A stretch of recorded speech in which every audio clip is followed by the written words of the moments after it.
Hello दोस्तों, तो आज मैं इतिहास में सिंधु घाटी सभ्यता के बारे में बताऊंगी कि सिंधु घाटी सभ्यता है क्या। सबसे पहले तो हमने इतिहास को 3 भागों में बांटा था। पिछली वीडियो में क्या क्या कैसे बांटा था। सबसे पहले इतिहास को हमने प्रागैतिहासिक काल और आद्यैतिहासिक काल और ऐतिहासिक काल, इन तीनों भागों में हमने इतिहास को बांटा था। फिर प्रागैतिहासिक काल को पाषाण काल या प्रस्तर युग कहा जाता था। इसके बारे में हम प्रागैतिहासिक काल के बारे में हमने पिछली वीडियो में जान लिया था कि क्या क्या इसके बारे में था। अब हम आते हैं आद्य ऐतिहासिक काल में।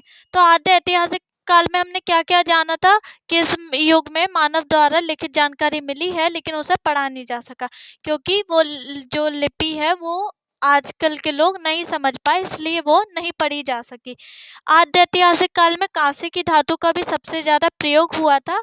और आद्य ऐतिहासिक काल में सिंधु घाटी सभ्यता आद्य ऐतिहासिक काल में सिंधु घाटी सभ्यता आई। अब आते हैं सिंधु घाटी सभ्यता है क्या। सिंधु घाटी सभ्यता सिंधु नदी के तट पर कई सारे नए नए नगरों के बसे होने के कारण इस सभ्यता का नाम सिंधु घाटी सभ्यता पड़ा। अब सभ्यता क्या होता है। सभ्यता होता है किसी भी जगह मानव द्वारा जो भी वो धर्म रीति रिवाज अपनाते हैं वो सब सभ्यता कहलाते हैं। सिंधु घाटी सभ्यता को कई और नामों से जानी जाती है। सिंधु सरस्वती सभ्यता और हड़प्पा सभ्यता। सिंधु सरस्वती सभ्यता क्यों? क्योंकि सिंधु और सरस्वती नदी दोनों मिल रही हैं। और हड़प्पा सभ्यता इसलिए क्योंकि हड़प्पा सभ्यता इसलिए क्योंकि सिंधु सभ्यता की खोज के दौरान सबसे पहला जो नगर पाया गया था वो हड़प्पा नामक पाया गया था, इसलिए इसे हड़प्पा सभ्यता भी कहते हैं। अब सिंधु घाटी सभ्यता कब आई। सिंधु घाटी सभ्यता हमारी 2400 ईसा पूर्व से 1750 ईसा पूर्व पुरानी है। ये इसकी डेट है।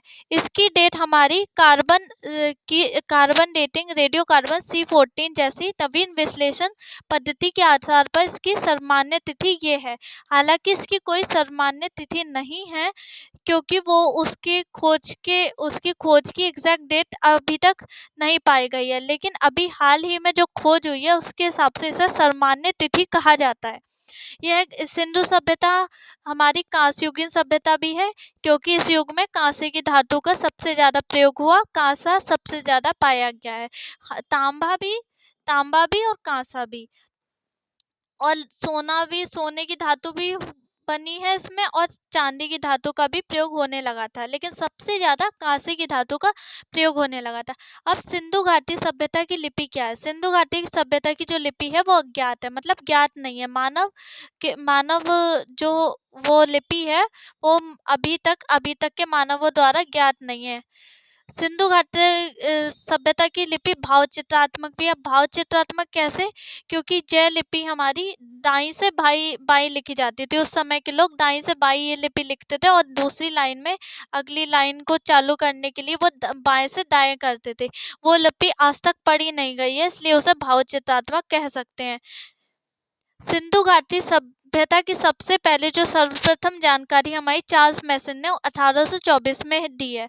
उन्होंने 1824 में कुछ ऐसे स्रोतों के आधार पर उसकी जानकारी दी, लेकिन जब तक उसको इतना उस पर ध्यान नहीं दिया। उसके बाद जो भारत पुरातात्विक विभाग के महानिदेशक द्वारा जॉन मार्शल, जो उस समय जब ब्रिटिश रूल चल रहा था, तो ये जॉन मार्शल उस जगह के महानिदेशक थे। तो इन्होंने दयाराम साहनी को उस स्थल की खोज करने को कहा। तो राय बहादुर दयाराम साहनी ने 1921 में उस स्थल की खोज की और उस स्थल में इन्हें हड़प्पा पाया गया। तो दयाराम साहनी ने 1921 में हड़प्पा की खोज की। उसके बाद उस खोज के दौरान जॉन मार्शल ने उस स्रोतों को देखते हुए, साक्ष्यों को देखते हुए 1924 में सिंधु घाटी सभ्यता का नामांकन किया। और सिंधु घाटी सभ्यता का सर्वेक्षण कनिंघम ने किया। सर अलेक्जेंडर कनिंघम, ये हमने पिछली वीडियो में जाना था कि सर अलेक्जेंडर कनिंघम भारतीय पुरातात्विक विभाग के जनक थे। उसके बाद सिंधु घाटी सभ्यता कैसी थी? सिंधु घाटी सभ्यता जो थी वो बहुत विकसित थी, बहुत ज्यादा उन्नत हो गई थी। आद्य ऐतिहासिक काल में इतनी उन्नत सभ्यता का होना बहुत मुश्किल था, क्योंकि और ऐसा मिलना बहुत आश्चर्यजनक है कि ऐसी सभ्यता मिली। क्योंकि ऐसा ऐसा हुआ था ना कि सबसे पहले तो प्रागैतिहासिक काल में पत्थरों के औजारों का उपयोग होता था। धीरे धीरे इंसान विकसित हुए, लेकिन आद्य ऐतिहासिक काल के लोग बहुत ज्यादा विकसित हो गए थे, जो सिंधु घाटी सभ्यता के लोग थे। उन्होंने मकान बनाए, पक्की ईंटों के मकान बनाए, बड़े बड़े स्नानागार, धान्यगार बनाए, और बहुत ज्यादा ये नगर बसाए, बहुत सारे नगर बसाए। और इनकी सड़कें भी थी, उन नगरों में सड़कें थी जो चौड़ी चौड़ी सड़कें होती थी। और सिंधु घाटी सभ्यता के लोग कृषि करते थे। सिंधु सभ्यता के लोग कृषि करते थे। क्या करते थे? कृषि करते थे। और कृषि में इन लोगों के द्वारा प्रयुक्त अनाज था गेहूं और जौ। गेहूं और जौ की खेती करते थे। तो इनके द्वारा प्रयुक्त अनाज गेहूं और जौ भी था। कृषि करते थे और व्यापार करते थे। इस सभ्यता के लोग व्यापार करते थे। और इन्हें कला में भी अच्छी रुचि थी, तो कला में भी इनको अच्छी रुचि थी।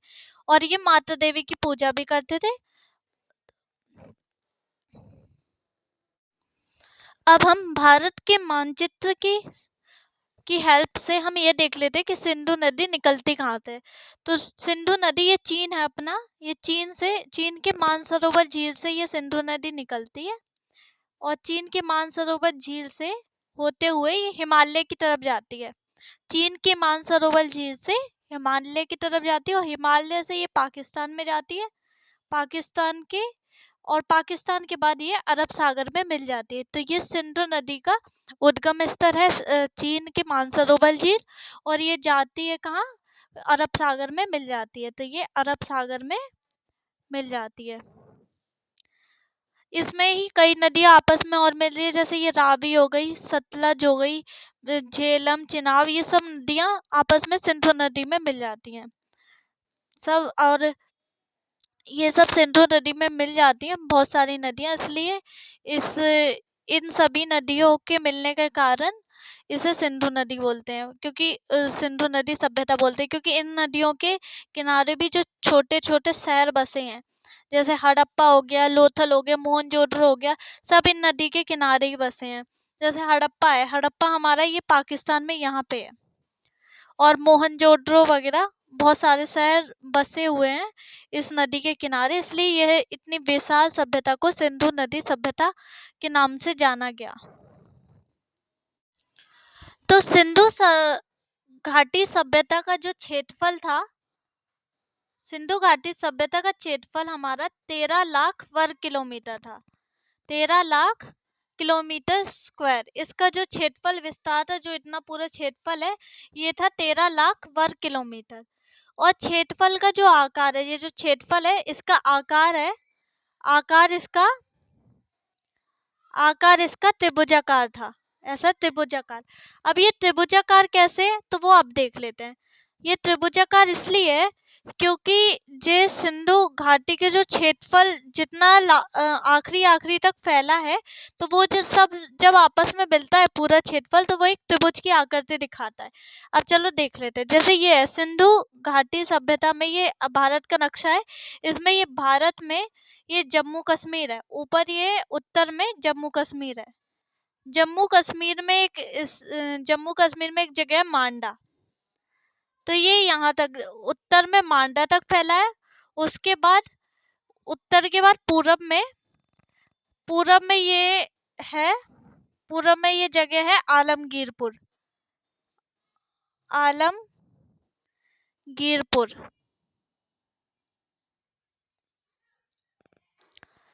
आलमगीरपुर ये हमारी उत्तर प्रदेश में है। उत्तर प्रदेश में आलमगीरपुर है पूरब में। और जो दक्षिण में हमारा दैमाबाद है। दैमाबाद जो महाराष्ट्र में है। महाराष्ट्र में दैमाबाद है दक्षिण में। उसके बाद पश्चिम में पाकिस्तान के बलूचिस्तान।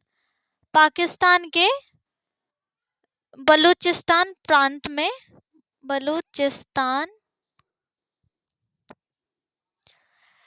प्रांत में सुटका गैंडोर एक जगह है, सुटका गैंडोर तक फैला गया है। तो सुटका गैंडोर तक फैला है ये पूरा क्षेत्रफल। अब ये क्षेत्रफल कहाँ तक फैला है? उत्तर में मांडा, दक्षिण में दैमाबाद, पूरब में आलमगीरपुर और पश्चिम में सुटका गैंडोर। तो ये सब पूरा क्षेत्रफल है, आपस में जब मिलता है तो ये एक त्रिभुज की आकृति दिखाता है। देखो ये दिखा रहा है, ऐसे पूरा मिला है तो त्रिभुज का। ये पूरब का क्षेत्रफल थोड़ा आगे को है आलमगीरपुर, लेकिन वो इतना थोड़ा सा ये सरका है, इसलिए हम इसको मिलाते हैं तो ये त्रिभुज बन जाता है। अब इसे याद करने का ट्रिक है, अब ये है सुटका गैंडोर, मांडा, आलमगीरपुर, दैमाबाद, ये सब याद करने में तो टफ हो जाता है कि कौन सी साइड कहाँ है। तो इसके याद करने का ट्रिक है, तो वो मैं बताती हूँ। इसकी याद करने की ट्रिक है, तो उसे हम ऐसे करेंगे। देखो यहाँ पे हम आकार लिख दे रहे हैं, यहाँ पे इसे याद करने की ट्रिक है। देखो ये हम पहले लेफ्ट से शुरू करते हैं, लिखते हैं लेफ्ट से शुरू करते हैं। तो लेफ्ट में सुटका गैंडोर का हमने क्या लिया? पाकिस्तान से शुरू करते हैं, सुटका गैंडोर का हमने आगे का हिस्सा लिया, आगे का वर्ड लिया हमने सा। ठीक है, अब सुटका गैंडोर से क्या मिल रहा है? मांडा। तो मांडा का हमने क्या लिया? मांडा के आगे का वर्ड मा। ठीक है, सुटका गैंडोर का सा और मांडा का मा। उसके बाद मांडा से मिल रहा है आलमगीरपुर, आलमगीरपुर का हमने क्या ले लिया? आलमगीरपुर का हमने इसे इंग्लिश में ले लिया, आलमगीरपुर को इंग्लिश में लिखते हैं ए से, तो आलमगीरपुर का ए। और फिर दैमाबाद को भी इंग्लिश में अल्फाबेट ले लिया, तो दैमाबाद का डी। तो इन दोनों को मिला सम मतलब ऐड। ठीक है, अब सम मतलब ऐड, तो इन सब को मिल रहा है तो सम ऐड। तो सा से सुटका गैंडोर, मा से मांडा, ए से आलमगीरपुर और डी से दैमाबाद, ये पूरा मिल रहा है, तो ये इसका क्षेत्रफल विस्तार है। तो हम सम ऐड करके हमें ये याद आ जाएगा। अगर कोई क्वेश्चन पूछे कि इसका उत्तर में क्या है, तो हम ये याद कर लेंगे कि इस ट्रिक को याद कर लेंगे, तो ट्रिक से हमें पता चल जाएगा कि हाँ उत्तर में ये है। सबसे पहले सुटका गैंडोर, फिर मांडा, फिर आलमगीरपुर, फिर दैमाबाद। तो इनके तो ये है, तो सुटका गैंडोर, मांडा, आलमगीरपुर, दैमाबाद। तो उत्तर में क्या? उत्तर में मांडा, दक्षिण में दैमाबाद, दक्षिण में दा से दक्षिण, दा से दैमाबाद, पूरब में आलमगीरपुर, पूरब से पुर। देखो पूरब से पुर आ रहा है। एक तो ये ट्रिक मिल गई, और दा से दक्षिण, दा से दैमाबाद है, और पूरब और पश्चिम। पश्चिम पाकिस्तान, पाकिस्तान में क्या है? सुटका गैंडोर, तो पश्चिम से पा और पश्चिम से सुटका गैंडोर। ठीक है, तो ये ट्रिक से बन गया। तो ये हमारा त्रिभुजाकार आकृति ऐसे। अब इन्हीं के जो सुटका गैंडोर, मांडा, इन्हीं के बगल से नदियां निकलती हैं। जैसे सुटका गैंडोर के बगल से ये जो नदी निकलती है, ये है दास्त नदी। सुटका गैंडोर से दास्त नदी। मांडा से एक नदी निकलती है, वो है चिनाब नदी, मांडा से चिनाब नदी। आलमगीरपुर से नदी निकलती है, उसका नाम है हिंडन, आलमगीरपुर से हिंडन नदी। और दैमाबाद से जो नदी निकलती है वो है प्रावरा नदी। तो ये 4 नदियां निकलती हैं। तो सुटका गैंडोर से दास्त नदी, मांडा से चिनाब, आलमगीरपुर से हिंडन और दैमाबाद से प्रावरा। तो इसका क्षेत्रफल कैसा है? सुटका गैंडोर, मांडा, आलमगीरपुर, दैमाबाद, ये क्षेत्रफल है। ये समेट के ट्रिक से याद कर लेंगे। और क्षेत्रफल का पूरा इसका क्षेत्रफल कितना है? 13 लाख वर्ग किलोमीटर। और आकार कैसा है इसका? त्रिभुजाकार।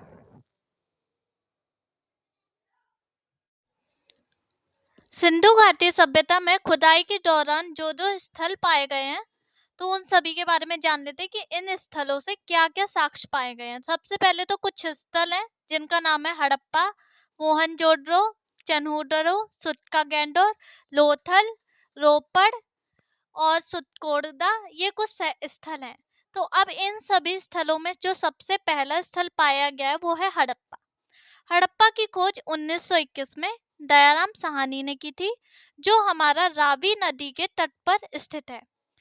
रावी नदी के तट पर पाकिस्तान के माउंट गोमरी जिले में हड़प्पा हमारा पाकिस्तान के माउंट गोमरी जिले में है।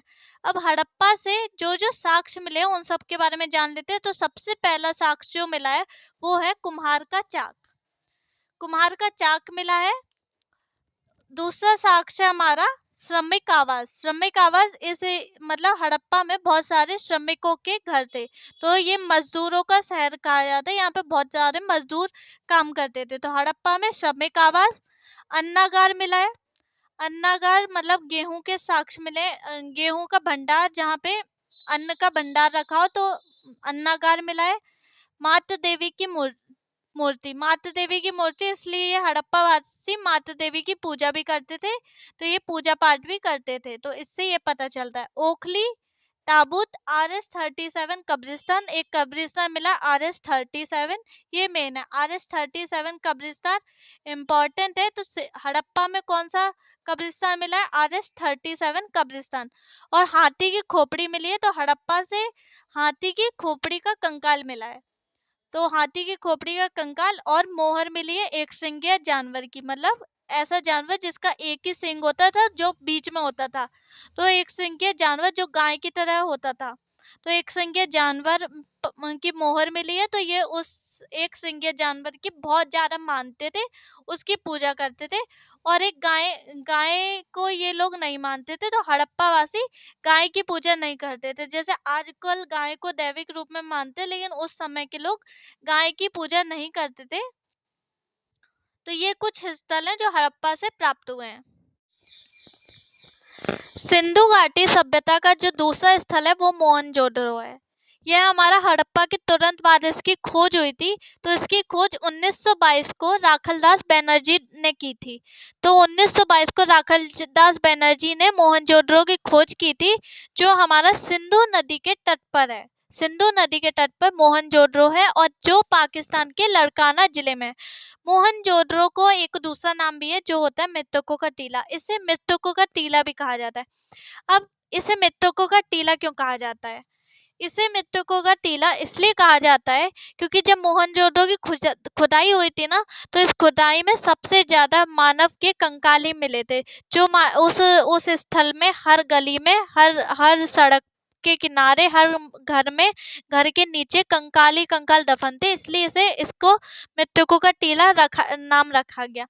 अब मोहनजोदड़ो से क्या क्या चीजें प्राप्त हुई है? तो मोहनजोदड़ो में हमें पुरोहित आवास मिला है, बहुत बड़ा विशाल स्नानागार मिला है जो सिंधु सभ्यता की सबसे बड़ी इमारत है। सबसे बड़ा स्नानागार मिला है। अन्नागार मिला है। कुआं भी मिला है, यहाँ से कुआं मिला है। सूती वस्त्र मिले हैं और पशुपति नाथ की मूर्ति मिली है। इसमें तीन मुख वाले देवता थे। इस मूर्ति में एक सील पर 3 मुख वाले देवता बने थे, और उसके चारों ओर हाथी, गैंडा, चीता और ये भैंसा वगैरह विराजमान थे।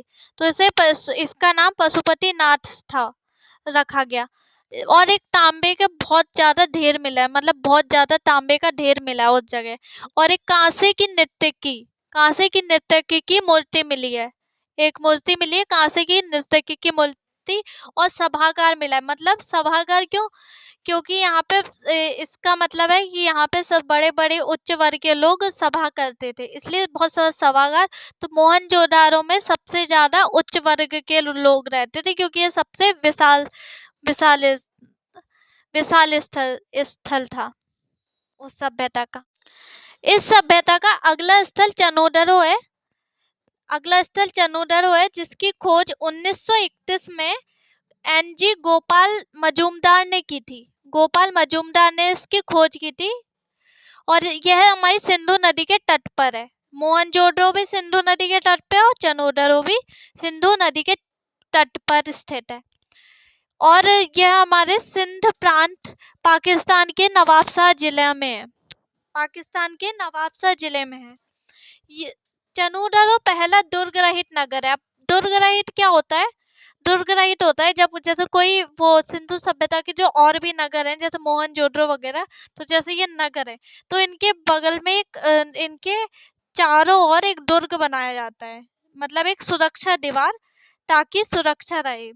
तो जो चनोदरो है, जिसमें बस एक टीला मिला है, एक मतलब वहाँ लोगों के रहने का, लेकिन जो दुर्ग, ये जो मतलब एक सुरक्षा दीवार है, ये नहीं है, इसलिए इसे पहला दुर्ग रहित नगर भी कहते हैं। जिसमें क्वेश्चन ऐसा आ सकता है कि ऐसा कौन सा नगर है जिसमें दुर्ग नहीं है, जिसके चारों ओर दुर्ग नहीं है, तो ये चनोडरो आ जाएगा। ठीक है। अब इसमें कौन कौन से अवशेष मिले हैं? तो एक तो नालियों के अवशेष मिले। नाली के अवशेष में ऐसा मिला है कि जो नालियों में 3 तरह की नालियों होती थी, और नालियों में मिट्टी के पाइप बनाए जाते थे। तो नालियों में मिट्टी के पाइप मिले हैं, और जो वो पाइप को, वो मिट्टी को भूना जाता था, आग पर पकाया जाता था, तो वो मिट्टी के बने हुए पाइप मिले हैं नालियों में। ठीक है। और इसमें चनोडरों में सबसे ज्यादा फीमेल के मेकअप के सामान की वो मिली है, फीमेल मेकअप मतलब महिलाओं के मेकअप की सामग्री मिली है।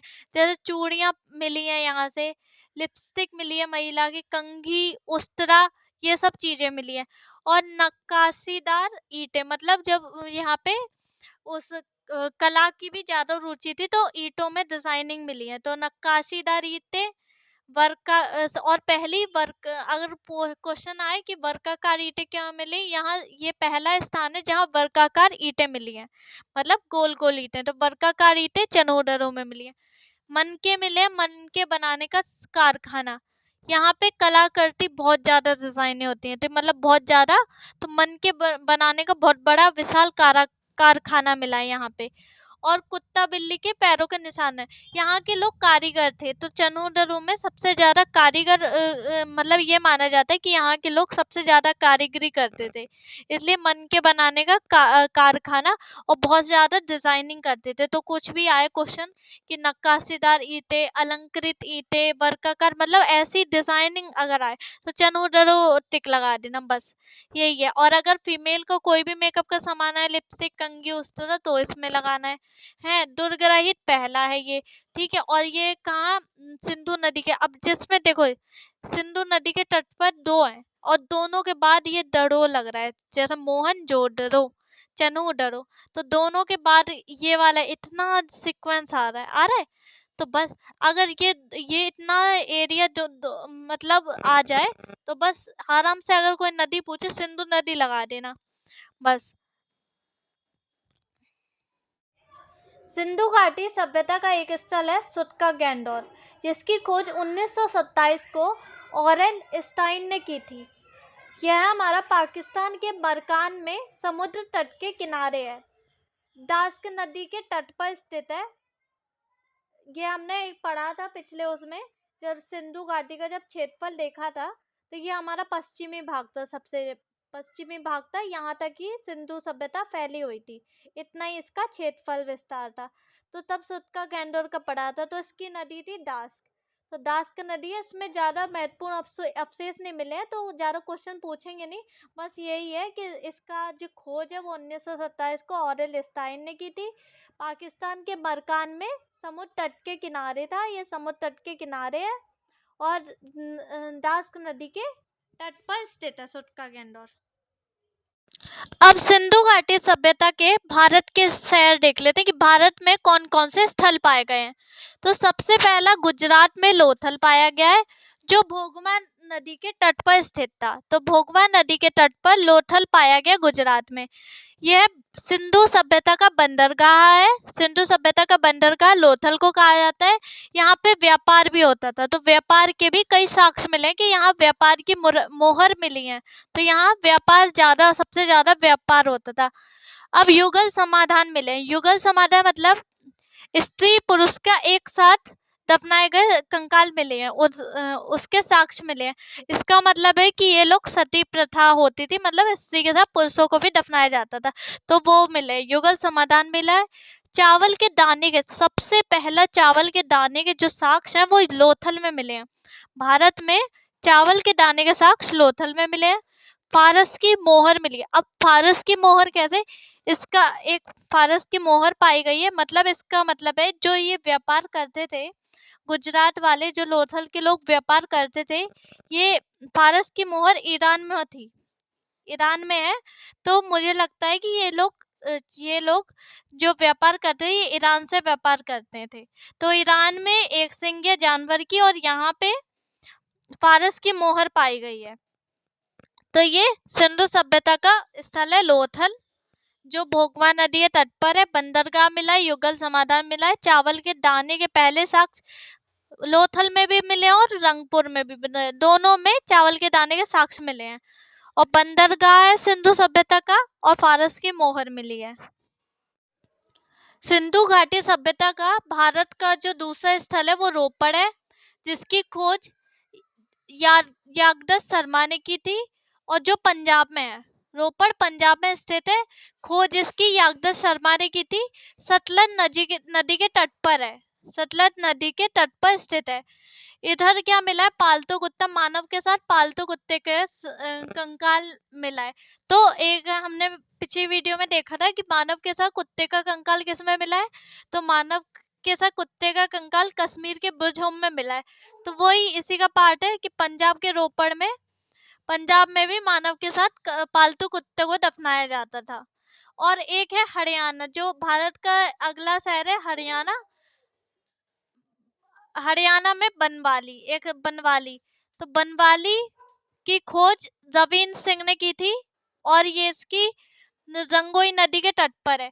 इधर से टेढ़ी मेढ़ी सड़कें मिली। अब देखना नाम इसका, देखो नाम है बनवाली, मतलब बहुत बनावट से बना है, लेकिन इसका उल्टा ही कर दो तो बनवाली में टेढ़ी मेढ़ी सड़कें मिली हैं। नालियां बिल्कुल नहीं मिली, नालियां बिल्कुल पाई नहीं गई। बनवाली में नाली नहीं है, तो बनवाली से नाली नहीं है। घर में सोख्ता मिला है और टेराकोटा का हल मिला है। टेराकोटा मिट्टी होती थी तो उसका हल मिला है, टेराकोटा डिजाइन में तो हल मिला है। तो पंजाब के रोपड़ से क्या मिला है? मानव के साथ कुत्ते के कंकाल। और हरियाणा में टेढ़ी मेढ़ी सड़कें मिली हैं, घर में सोख्ता और टेराकोटा का हल मिला है। अगला स्थल है राखीगढ़ी, जिसकी खोज रवीन सिंह ने की थी। रवीन सिंह ने की थी और यह सिंधु सभ्यता में भारत का सबसे बड़ा स्थल है। तो भारत में पूछे तो राखीगढ़ी लिखोगे। क्वेश्चन आता है ना कि भारत में सबसे बड़ा स्थल कौन सा है, तो राखीगढ़ी। लेकिन सिंधु सभ्यता का सबसे बड़ा स्थल कौन सा है? हमने बताया था मोहनजोदड़ो। सिंधु सभ्यता का अगर सबसे बड़ा स्थल पूछा जाए तो मोहनजोदड़ो, लेकिन अगर भारत में पूछा जाए तो राखीगढ़ी लिखना है। ठीक है, इसमें कुछ ज्यादा प्राप्त नहीं हुआ अवशेष। अब आया राजस्थान का कालीबंगन। राजस्थान में कालीबंगन है। कालीबंगन की खोज बीके थापड़ और बीबी लाल ने 1961 में की थी।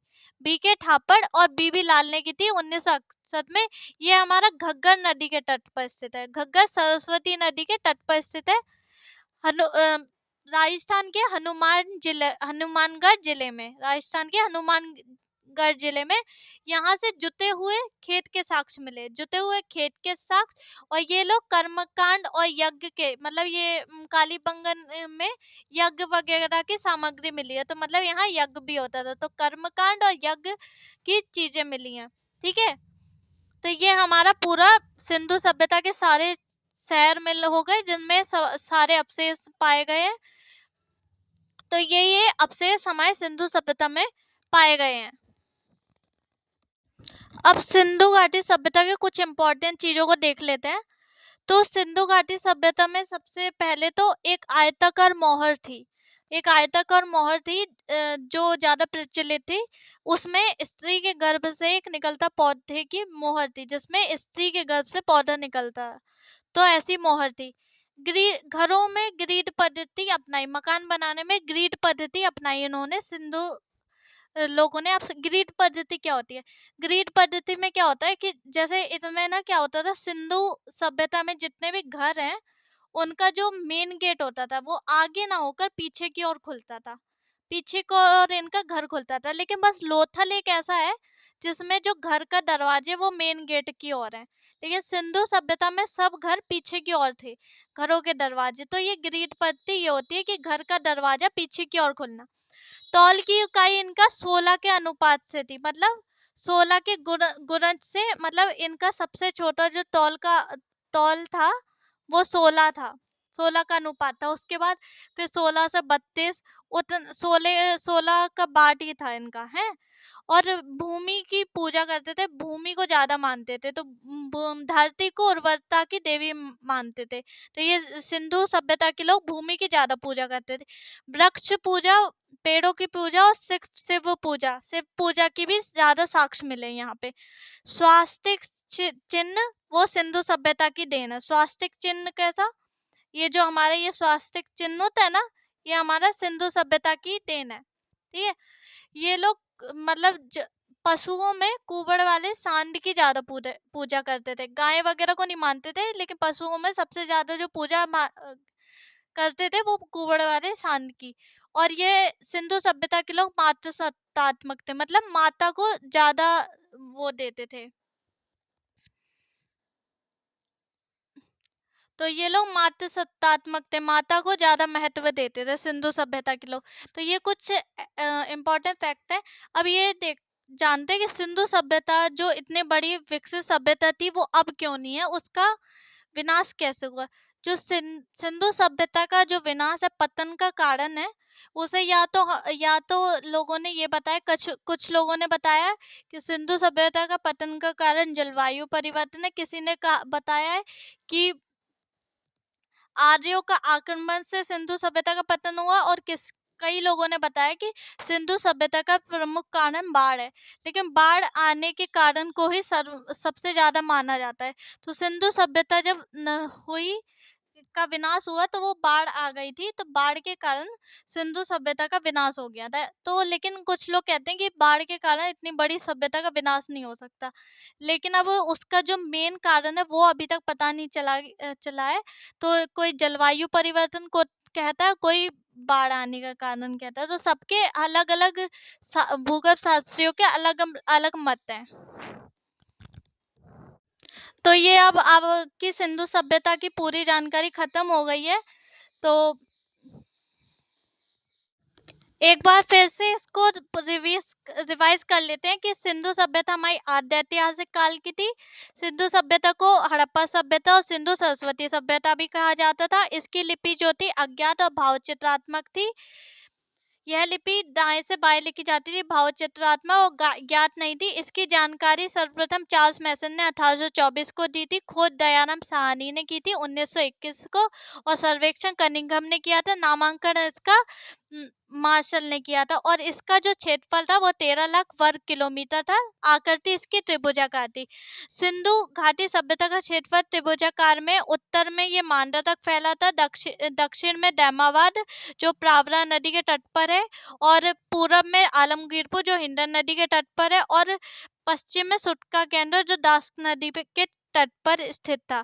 तो ये इसका पूरा क्षेत्रफल था। अब सिंधु घाटी सभ्यता में जो सबसे पहला स्थल था वो हड़प्पा था। हड़प्पा की खोज 1921 में दयाराम साहनी ने की थी, जो रावी नदी के तट पर है, जो पाकिस्तान के माउंट गोमरी जिला में था। यहाँ से कई चीजें पाई गई। कुम्हार का चक, सामूहिक आवास, अन्नागार, मातृ देवी, RS-37 कब्रिस्तान सबसे महत्वपूर्ण हड़प्पा में पाया गया। यह सबसे पहला सिंधु सभ्यता की खोज में सबसे पहला स्थल था। यहाँ पे एक सिंगीय जानवर की मोहर मिली है।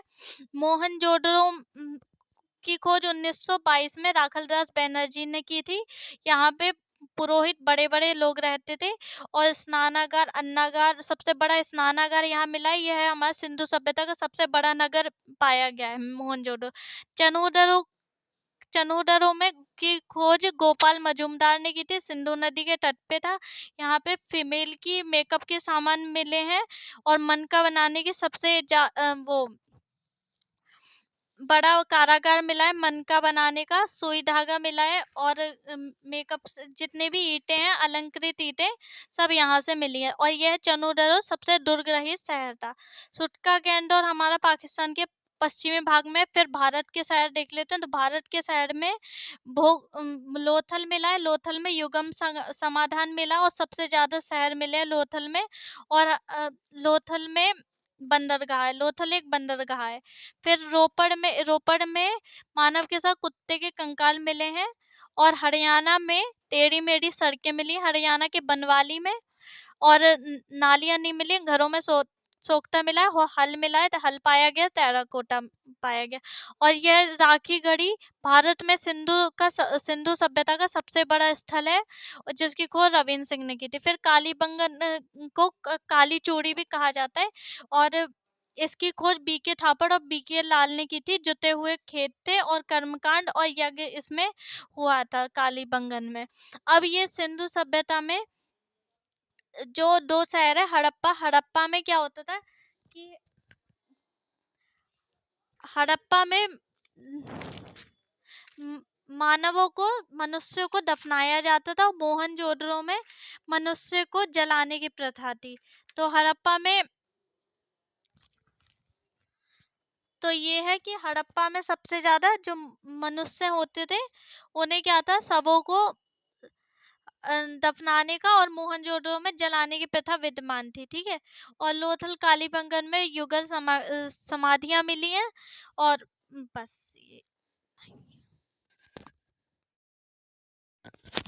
इसकी अगली वीडियो में हम और भी कई सभ्यताएं, जैसे मेसोपोटामिया की सभ्यता, मिस्र की सभ्यता, रोमन सभ्यता और चीन की सभ्यता के बारे में जानेंगे।